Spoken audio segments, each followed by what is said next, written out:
Sky baru selesai makan siang, dan ketika tiba di ruangan, Lala sudah siap siaga di depan meja kerjanya. Wanita itu membelakangi Sky, sembari membereskan dokumen yang akan dibawa tepatnya di pertemuan bersama klien 1 jam mendatang. Sky membuat dinding transparan ruangan miliknya putih. Gorden digital sudah dia aktifkan dalam 1 kali klik dari ponsel. Wangi setelah istirahat lumayan segar. Dari belakang Sky mendekat dengan sebelah tangan yang meraba pinggang meliuk Lala sedang bibirnya mencecar pipi wanita yang refleks meraih gelas dan memukulnya. Prak, Lala yang kaget, perempuan gusar itu refleks melotot sambil mengutarakan cemasnya lewat raut dan gestur. "Pak, maaf, Pak." Sky mendesis sembari mengusap benturannya, gelasnya mengenai kening bahkan terasa lecet di sana, dan bila dirasa lebih lama, ternyata sakit juga. Sky duduk di kursinya, ia mendongak sambil mengeluhkan lukanya. "Lala," Sky menggertak, "sakit tak seberapa tapi gramnya ratusan kilo agaknya." "Saya nggak sengaja, Pak, maaf," ucap Lala bermimik khawatir. "Makanya jangan ngagetin saya begitu." Sky berdecak, satu mata masih suka terpejam karena nyerinya. "Mungkin malam pertama, aku perlu siapkan anti peluru. Baru dicuri pipi saja dipukul gelas, gimana kalau yang itu?" Lala tak ingin tertawa karena sungguh dia iba, tapi dia juga geli melihat penderitaan bos yang dia kenal kiler. "Maaf, Pak, itu tadi kan usaha otak sama tubuh yang refleks saat dalam kondisi melindungi diri." Mendadak, Sky menatap tajam calon istri yang tak mencintainya. "Harusnya otak kamu juga peka terhadap parasit di hidupmu." Lala yakin Sky menyindir Rafa barusan. Tapi, Lala sendiri sedang tak ingin membahas itu karena Sky lebih tampak kasihan. "Mau saya obati? Masih sanggup?" tanya. Sky ketus. Dan Lala segera menyengir setelah mendapat tatapan menusuk Sky. Iya, sebentar." Lala lekas berjongkok di sisi kursi Sky guna meraih laci bawah. Sky melirik, ngomong-ngomong, pose apapun yang Lala terapkan sepertinya tak ada yang tidak menggoda. Bahkan dalam kondisi begitu pun pikiran Sky masih mesum. Apalagi belahan Lala tampak ketika dilihat dari posisi duduknya. Lala mengambil 1 plester kecil, dan saat berdiri untuk menempelkannya pada luka gores Sky, lelaki itu justru menariknya hingga terduduk di atas pangkuan. "Pak!" teriakan Lala diiringi dengan terbukanya pintu ruangan yang memunculkan seorang Dominic Bryan. "Oh, Tuhan!" Dominic menutup matanya. "Mataku sudah tidak suci lagi," teriaknya. Sky memutar bola matanya. Lala bangkit bahkan menepuk hidung tinggi Sky dengan plester yang akhirnya tertanam di sana. Dominic masuk, menggerutu. "Kalau sudah tidak tahan lagi, nikah. Jangan buat polusi mata orang yang tidak berdosa." Pria itu menangkap bulpen yang Sky lempar dengan kegeraman. "Sebelum masuk, ketuk pintu dulu mulai sekarang." "Bukan masalah ketuk pintunya. Setidaknya bermesraannya jangan di kantor." Dominic tahu ini kantor bos Sky, tapi bagi jomblo seperti dirinya tidak lucu sama sekali melihat adegan plus-plus bosnya barusan. Otak dia jadi berkelana. Posisi apa saja yang bisa Sky dan Lala lakukan di sini? Sial, otaknya tercemar dan mendadak mesum. Tuan Bahadur datang. Dominic jadi ketus, cintanya terus ditolak janda berbahasa medok, sang bos malah bermesraan. Sky bangkit, kemudian menghadap Lala yang segera merapikan dasi. "Rapikan dulu." Lala juga mengambil plester yang masih tersemat di hidung bangir kekasihnya dengan telaten, meraih tisu basah khusus dan mengelap bagian yang perlu di-touch up. Setelah rapi, ketiganya keluar dari ruangan secara beruntun. Dominic paling akhir, dan mata mereka segera disambut beberapa direksi lain yang juga akan ikut pertemuan. Mereka sama-sama menuju ruang meeting.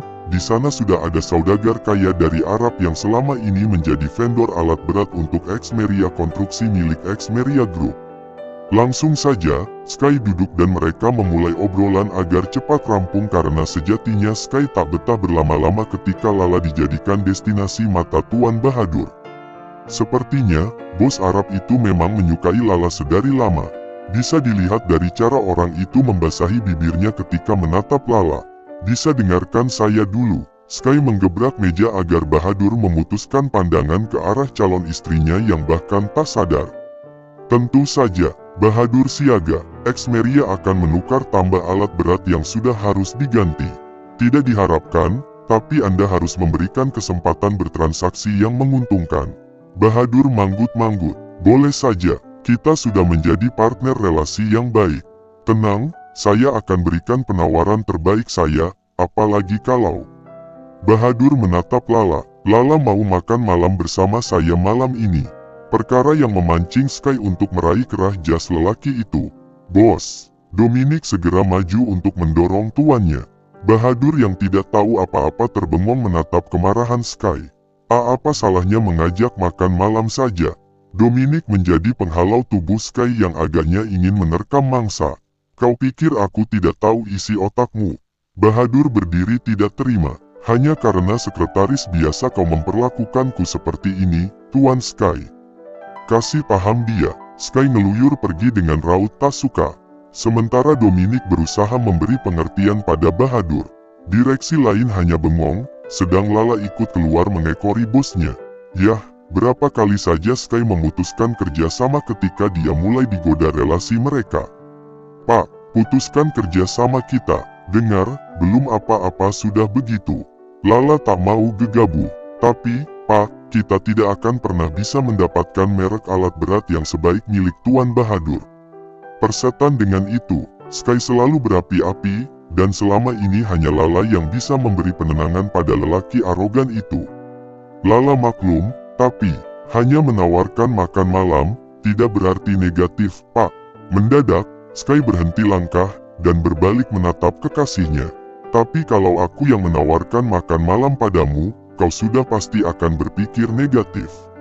Iya jelaslah, sergah Lala, karena kalau sama Pak Sky, bisa bikin positif. Sky mulai runtuh mendengar kalimat ambigu calon istrinya. Ah, sialan memang, kenapa juga Lala harus menjawabnya dengan kalimat memancing seperti itu? Aku buat kamu positif, biar paham. Lala tersenyum walau dibuat cukup tipis, rupanya dia berhasil meluluhkan es balok berupa Sky Rain. Jadi gimana, Pak? Sky kemudian berpaling menatap dinding kaca yang menyuguhkan pemandangan kota Jakarta. Dia sedang berpikir untuk lanjutkan pertemuannya atau tidak. Masalahnya, dia sudah kadung jengkel dengan Bahadur. Tapi di sisi lain, yang dikatakan Lala benar, tidak ada yang lebih baik dari alat beratnya Bahadur. Sekarang kembali ke ruang meeting ya, ingat, kita masih perlu mereka, Pak. Sky menghela napas panjang, sampai sebuah kecupan di pipi bercambangnya membuat dirinya lekas menoleh dan terpaku pada wanita berani itu. Sudah tidak tegang kan? Lala mungkin berusaha membujuk, bahkan memijat pundak dan tengkuk bosnya. Ah, sial, memang saraf otaknya yang marah tidak lagi tegang. Yang lain yang tegang. Lala memutar bola matanya. Sky kalau sudah bicara soal itu pasti gerak cepat untuk nyambung kemana-mana. Selesaikan dulu kesepakatannya, setelah ini ada jadwal ke butik, kata Lala. Satu kali lagi di bibir, baru tenang. Ah, Lala tidak yakin. Dikasih hati minta jantung, nanti dikasih bibir minta, yang di dada. Sky terkekeh sambil mengikuti langkah kaki sekretarisnya. Yah, dia harus selesaikan kesepakatan sebelum ke butik. Lala melemparkan kotak merah muda yang diisi dengan boneka berlumur noda merah dengan kepala tertanggal. Ada apa? Dominic tak sengaja lewat, segera menyatroni wanita panik itu. Apa ini? Lala tak bisa menjawab. Selain menggeleng Lala tak bisa lagi berkata-kata. Beberapa saat yang lalu Lala meraih kotak dari kurir dan isi kotak tersebut sangat mengerikan. Lala gemetar hebat, dia takut jika boneka itu akan menjadi awal dari petaka. Akhir-akhir ini dia memang kerap mendapat ancaman dari Rafa karena tindakan semena-mena Sky. Kau dapat ini dari siapa? Dominic bertanya dan hanya mendapat gelengan trauma Lala. Dominic meraih boneka dari lantai. Sky baru keluar setelah menyimak beberapa hal sambil melakukan video call dengan klien di USA. Dari siapa? Sky lantas menatap penuh telisik pada Lala, lalu memfokuskan perhatian pada boneka rusak yang kemudian dia raih dari tangan Dominic. Kau akan mati, Saat Sky tekan boneka itu mengeluarkan suara ancaman. Di mana, hal itu membuat Lala semakin bergetar. Sky melangkah pelan mendekati kekasihnya, Sky tahu Lala belum menerima cintanya secara utuh, tapi mungkin saja Lala butuh pelukan darinya. "Kau mau ku peluk, Pak? Jangan bercanda." Sky tertawa demi memenangkan Lala yang agaknya cukup ketakutan. Bagaimana tidak, boneka itu sangat mengerikan. "Santai, siapa yang kirim ini, Pak?" Lala menatap Sky masih dengan bibir yang gemetar. Tapi, Sky sendiri tertawa, yang lagi-lagi untuk menenangkan wanita itu. Pasti ulah iseng Bahadur. Bagaimana kalau bukan? Lala tak merasa Tuan Bahadur sejahat itu. Kalau hanya mata keranjang, Lala sering mendapati seseorang yang modelan pengusaha mesum. Yang jelas, Lala tidak pernah berekspektasi jika Bahadurlah dalang di balik ini semua. Tuan Bahadur sangat baik, dia juga orang berpendidikan, rasanya tidak memungkin dia berbuat begini. "Aku akan mendapatkan orangnya." Sky tahu Bahadur tidak mungkin berani. Asumsinya hanya untuk menenangkan Lala saja, tapi percuma karena Lala tak percaya. "Kau percaya padaku kan?" Sky kembali menyeletuk setelah tak berhasil menenangkan kekasihnya. Dan di akhir, Sky lega karena Lala mau mengangguk.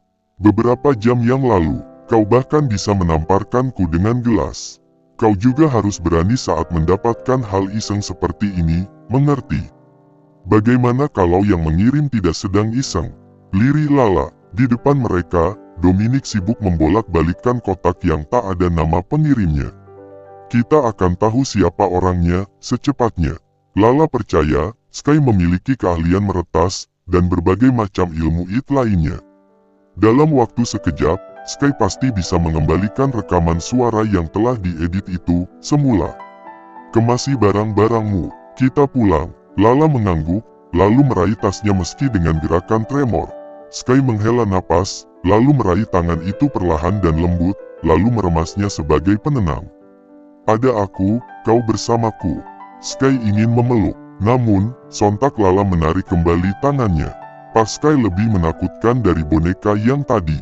Sky terkekeh, kalau sudah siaga menepis sentuhan modusnya, itu menandakan jika Lala sudah cukup tenang. "Kita pulang." "Iya." Sky kembali ke ruangannya, meraih kunci mobil, dompet, dan benda penting apapun yang dia letakkan di meja kerjanya. Usai dengan pekerjaan, usai dengan butik dosore tadi walau gagal untuk pesan karena desainer yang akan merancang gaun Lala sedang tidak di outlet. Malam ini saatnya mengantarkan Lala pulang ke rumahnya. Tapi ketika sudah sama-sama duduk bersisian di dalam mobil, Sky hanya diam meremas setir. "Sudah malam, Pak." Lala mengingatkan Sky, sebab sedari tadi pria itu hanya hening setelah beberapa waktu lalu menyuruh Dominic pergi ke suatu tempat. Sky mendengus. "Aku tidak suka mengantarmu. Karena setelah itu, aku harus menunggu sampai pagi untuk bisa melihatmu kembali." Mendadak, Lala tersipu-sipu. Entah, terkadang Lala amat sangat percaya jika Sky ingin menikahinya karena ketulusan. Walau, acap kali Lala berpikir jika alasan mesum Sky yang lebih dominan. Yah, bukankah dirinya hanya menang di kelebihan D*A saja, selain itu dia tidak cantik bagi Sky. "Tapi pagi-pagi sekali kita ke butik lagi, kita perlu ketemu sama desainer butiknya." Lala ingat, sore tadi, karyawan butik berpesan padanya, bahwa owner butik akan bisa ditemui sebelum jam 8 pagi. "Oke," ucap Sky, lantas mengutak-atik gigi lalu melajukan perlahan mobilnya. Sejujurnya bukan hanya tak ingin berpisah, Sky lebih takut jika di rumah nanti, Lala mendapatkan teror lagi. Siapa penerornya pun, Sky belum tahu, tapi yang pasti, Sky tidak akan mengampuni jika sampai tahu siapa orangnya. Rafakah, atau siapapun itu, Sky takkan melepasnya. Malam ditutup dengan lambaian tangan Lala yang masuk ke dalam rumah. Pagi pun tiba, Sky kembali berada di depan rumah Lala dengan posisi yang sama, tapi baju berbeda. Lala tersenyum saat masuk ke dalam mobil bos galaknya, dan seperti biasa, harus Sky sendiri yang memasangkan sabuk pengaman untuk Lala. Lala sempat membawakan nasi goreng buatannya, dan sambil menyetir, Lala yang menyuapi bos sekaligus kekasihnya. Sebenarnya sudah sedari lama mereka melakukan hal ini. Perkara bergantung, Sky sudah cukup lama menggantungkan diri pada perilaku manis Lala yang penurut. Bedanya, sekarang mereka bukan menuju kantor melainkan butik ternama. Yah, butik di mana Sky akan memesankan rancangan gaun yang luar biasa mahalnya. Mungkin 20 menit mereka tiba di butik, dan di depan sana sudah ada mobil sport berwarna pink. Mungkin saja itu mobil milik desainer butik tersebut. Sky turun terlebih dahulu, membuka pintu untuk Lala yang segera turun. Keduanya berjalan menuju lobi, lalu disambut baik oleh salah seorang karyawan. Sangat tepat, barusan saja owner kami tiba, Pak Sky. Panggil dia ke sini. Baik, Pak, segera. Sky meraih tangan Lala lalu menarik satu kursi untuk wanita itu. Belum lagi duduk seperti yang Sky mau, seseorang datang dengan seruan yang tercekat. Sky. Suara itu membuat Sky menoleh refleks, dan menyeletuk sebuah nama. Leona. Lala menatap Sky dan wanita cantik itu secara bergantian.